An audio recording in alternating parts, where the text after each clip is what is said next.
Nkulamusiza nnyo omulabi wange omulungi nga bulijjo nkwebaza okubanga weekomiddeko ku SATV Media ate era n'enkwebaza okubeera nga wanyiga akadde akakali awo wansi akamyufu n'obeera nga wa subscribing gwatanaba munaye kwatamu bukwasi obeere ng'ofuna okubeera ng'otemezebwako buli ekipya kye tuba tuleese. Nze neewayo okubeera nga nkuleetera ebintu ebyenjawulo ebirungi ebikuzimba ebikuzaamu amaanyi ate n'ebikusomesa kubanga weetuli okubeera nga tusomesa eggwanga. Melissa Mayanja nga bulijjo ate era nga Abe promoter abeerawo okubeera nga kutemera emboozi zino n'ekifaananyi kino okubeera nga kisembezebwa bulungi osobola okukirabanga bwe kiri.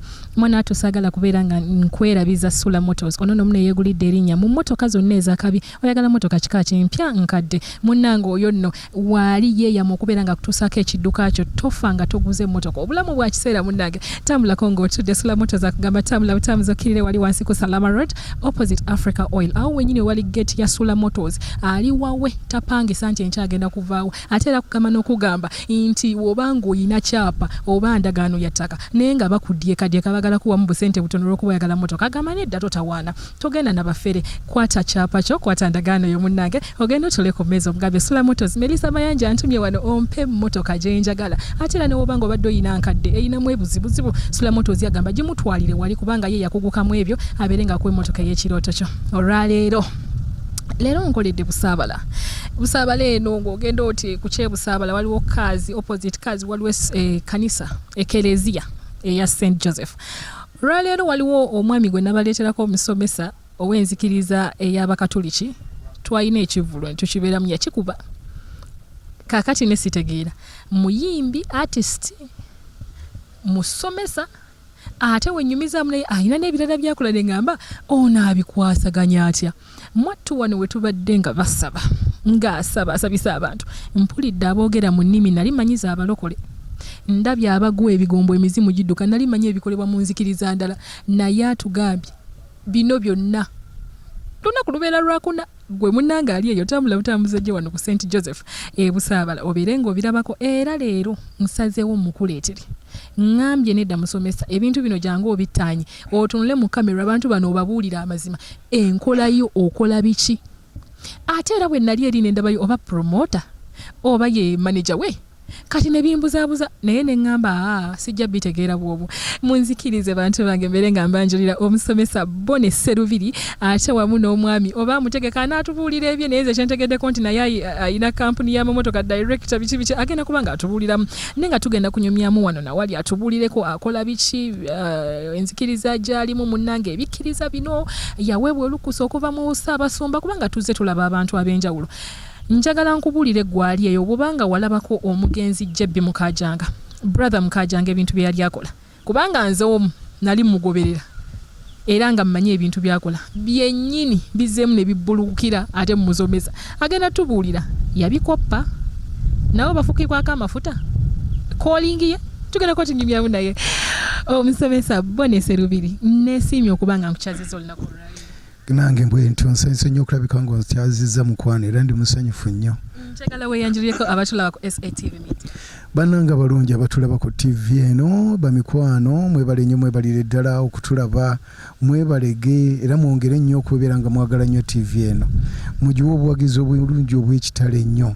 TV eno esobola okulabika ng'etalagibuna n'ensi yonna bannange era ngisabira kubanga beba mikwano gyange abamu ku bankyaza ku TV kuno abanondoola mu bivvulu abanondoola wentambulira kati eno TV mukwano gwange sinza kubeera nga nange sigikubira kampeyini era njajjukubiranga kampeyini abantu bongera ogiraba. Amannya nze Bonny Serubiri Buyondo ndi musomesa mu kisomesa ekya St Anne Kanabasa Parish mu Kibiri Parish nga wano ebusaabala mbeera buli lwakuna maama ogenze n'ogamba nti nno babyajja bitya ate okubeera nga akolera ddala biri byennyini nti tebamugire munnange bwe nali ekiyinda nga nfuluma nga maliriza obusomesa buno omusumba yagenda n'asama essaala nga ntaddeko emikono. Omusumba ow'abalokole omusumba ffe gwe tumanyi mu Ekereziya Katolika abeera omu mu ssaza kati omusumba kati yafa yali Joseph Mukwaya yali ekinda mityana yanteekako emikono munaye n'asabira n'angamba genda osabire abantu bange era bawonyezebwe mu linnya erya Yesu. Kati kyenkola sirina musango gwonna.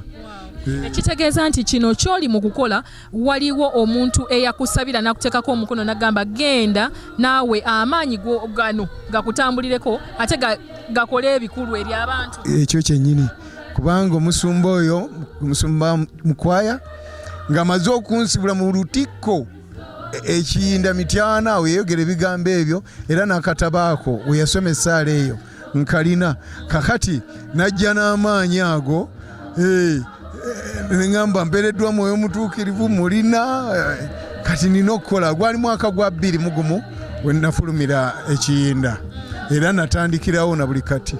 Watandikirawo olw'otandikirawa? Natandikira gogonya mu basisita gogonya gye twakoleranga kakati ate bwe mbeera nga ndi mu basisita father wange eyalinga mu parish eno omulungi Father Joseph Mukasankeera kati aligaba nansiko n'agamba kola emirimu gino mu kisomesa mu parish yo nange eri nvaayo nenzira mu parish okulabika nga nkola na buli kati. So ekitegeeza ebintu bino byoli mu kukola obikoze okuva omwaka ogwa 2011 katuli 21 kiseera nga kinene ekiseera kiwanvu 21 nga nzija nkola naye nga ntambulira mu mikono gy'abasaseredooti ate nga n'omugenzi Ssaabasumba Cyprian Kizito Lwanga yali mukwano gwange nnyo era mu kifo kino lumu yansangawo n'aŋŋamba nti fukamira nkusabire mwoyo mutuukirivu nenfukamira awo wennyini n'aŋŋamba kola emirimu gya Katonda kale nno n'olwekyo ndi mu mikono mituufu kubanga Ssaabasumba oyo nafukamira n'ansabira nangatindika amafuta ago. Musomesa ono mumwewuliriddeko Musomesa Serubiri Bonny ate era agenda kubatubira naye atugambye nti munnange basabira musabire ne bamutuma ajja akole era gye emirimu gino gy'akola agikoze munaye okuva mu mwaka 2021. This is 2023 I think myaka 23 myaka nga 2 kati mu 2. Wow, emyaka 22 kitegeeza nti byakola abimanyi ate era akyali ku mulamwa. Munzikirize mbeeko n'omuntu omulala gwembuuzaako wano ate tukomewo emboozi tugenda kuba nga tukwata wano nawali kubanga bunaye ate naakola kinze wammwe. Seevu nsanyusa okuba nga nkyazaako ku SATV Media. Nange nsanyusa okubasanga mwebale kunkyaza ku TV. Njagala omulabi waffe omweyanjulira omubuulire amannya g'ogwani ate omubuulire n'ensonga lwaki nze buli wabeera Musomesa naawe nkulabawo.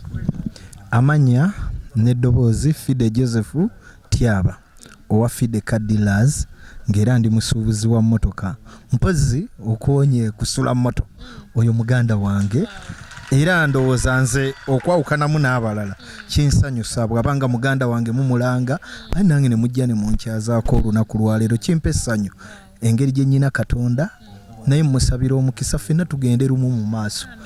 Mukama atuwa omukisa. Okolanga ani ssebo mwami Fide okolanga ani mu bulamu bwa Musomesa kubanga kirabi oba abalabi baffe mwalabako akatambi akamu akafuluma nti ekivulu ku Easter Mandi ekyaliwo ekanaaba omwami ono Musomesa we yajja n'atukuba omuziki munange omwami ono yaliwo kati okolanga ani mu bulamu bwa Musomesa Bonny gwe vayisi gwakwata ensawo okolanga ani? Omusajja oyo mukwano gwange kyekisooka ate ekirala kuulu nali promoter kivulu nze nakiteeka mu ssente ate n'ekirala ngenda kuba promoter we yennyini oba manager we mu kuyimba kwe. Ekitegeeza bwe mbanja ga Musomesa Bonny ajja nkubira omuziki ewantu wonna mpitamu era kati bwe kigenda okuba. Kati ekitegeeza omulabi wange ndino manager n'omuyimbi we bino binyuma kakati oba kati nzire eno oba nzire eno naye kanzire yeno manager osisinkana ddi Musomesa nze nno namusinkana dda mu kusaba yasooka mama wange yasooka omundaga nga egogonye eyo ndabika nalina emyaka nga 19 okutandika okunsabira era nagenda nyina endwadde zange nange ez'enjawulo nali namenyeka omugongo naye nemponera eyo nenzijanga mugoberera okuva we natandika paka kati nafuuka mukwano gwange ate era naye nanjagala ate era okwawukanako tuli naye mu bizinensi emu ey'emmotoka dayirekita naye wemba siri abaawo kitegeeza yanziririra mu bigere ate nga neeno musabi ate mpozi na wano ku Lwokuna nze kyeyamaani w'abalamazi abolwokuna wano e Busaabala. Abantu bano abajja wano olwokuna mubayita balamazi. Tubayita balamazi kubanga si kyangu kulekayo mirimu gyo n'ojja okusaba. Era oba olamaze Katonda oba omuweesezza ekitiibwa. Munnange abamu bagenda ne balowooza nti abajja okusaba tebalina byakukola banaku. Ebyaddala tebaba banaku. Kati nganze tuggalawo bondi namba ya mmotoka ne tujja tusobole olunaku lulamba tusobole okuweereza Katonda kubanga Katonda yasinga. Era mpozi akalowoozo kano kagenda bannange abatunda emmotoka bamanye nti ebintu ebyo by'okweraguza tebiina makulu naye Katonda ye nnamba emu. Nze era kyensaba Katonda namugamba njagala ndage ku bugagga nga bwa Katonda. Ebyaddala Katonda sente azimpadde sitoma ate nga ddala za Katonda siina sayansi mulala ate bwe neegattako n'omusajja wa Katonda Musomesa Bonny anti ffe waffe abamu abatunda emmotoka baba ne biranga lulimba ekitulemesa kimu butayingira mu mwoyo naye olimba luno bwe lukuteekateeka n'oyingira mu mwoyo ogenda okulaba oli akaaba n'amaziga yekka ng'amaze ensi gy'alimu ng'enaagivuddemu ayingidde mu nsi endala ey'omwoyo. Ekyo kituyambako, ennyimba ezo zituyambako nnyo okutuyingiza mu nsi emwe. Kati waliwo nnyimba nga ze njagala. Waliwo omuyimbi wange takyayimba naye nga yali muyimbi wange nga mwagala nnyo Judith Babirye ng'ennyimba zo ziwulira ne zikuteeka mu nsi ey'omwoyo n'olaba ng'ovudde mweno ogenze mweri. Kakati ennyimba ge makulu agalimu ago. Musomesa nga njagala kumaliriza maneja we katumufuna atubuulire ekivulu ekiddako kipya ki ekiriwo tulumba wa omuyimbi wo kati kiki kye mulina mu sitowa kye tugenda mpozi Boxing Day eyaguno omwaka mu kifo kyennyini we twali tugenda kuddawo tuteekewo ekivulu ate kigenda kuba kirala nnyo kubanga kigenda kubaamu amaanyi ga Katonda. Twetegese nno. Era ku luno abakyala mu bagambe bajja nga bambadde empale libagwa ebigwa empale empanvu zentegeeza luli Musomesa yali ayimba nga abantu bava mu mizimu. Anti nakugambye omusajja wa Katonda buli wabeera amaanyi gamutambulirako si makole wabula kitone kye kyakusabira bantu kuwona ng'era bwagambye. Kati era ndowooza bajja kujja nga bambadde bulungi ate mpozi n'ekirala bannange kye sijja kusembayo abantu bajje batuwagire mu mmotoka zaffe tutunde emmotoka tugolola emikono gyaffe ku muntu wa Katonda ono gwe wamutuwa era gwe wamutuma mugabirire muwe ebyetaago bye nga bye yeetaaga muwe amaanyi aga mwoyo mutuukirivu naddala mu kitone kye eky'okuyimba nakyo kiyimuke mu linnya ly'Omukama Katonda omulungi ow'ekisa gw'ayinza byonna. Mutaase emitego gy'omulabe Sitaani gyonna egyandibadde mu makubo gye yandiyitidde. Muwe omukisa buli kyanaakola kirabe omukisa nga bw'agamba nti onaawanga emirimu gy'emikono gyaffe omukisa. Naffe tugolola emikono gino nga bw'agolola omukono embuyaga n'eteeka omuteekeko obukuumi omutaase emitego gy'omulabe Sitaani byonna ebyandibadde mu makubo mwe yandiyitidde obiwugule.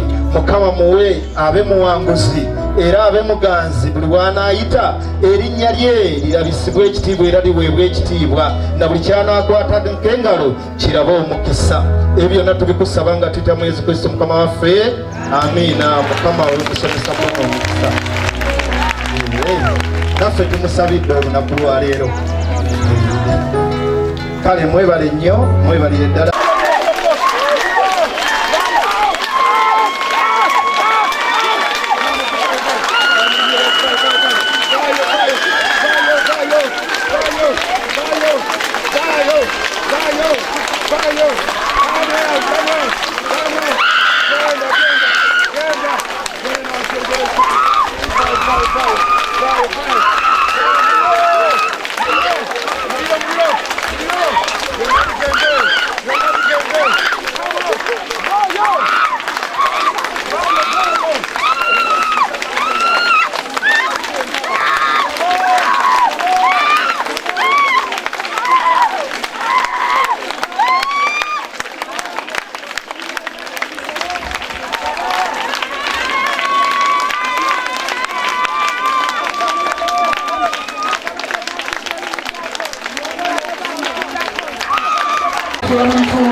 Sikana mwenye rezo vayo. Simbuka. Kama zeta ngango mwenye. Simbuka.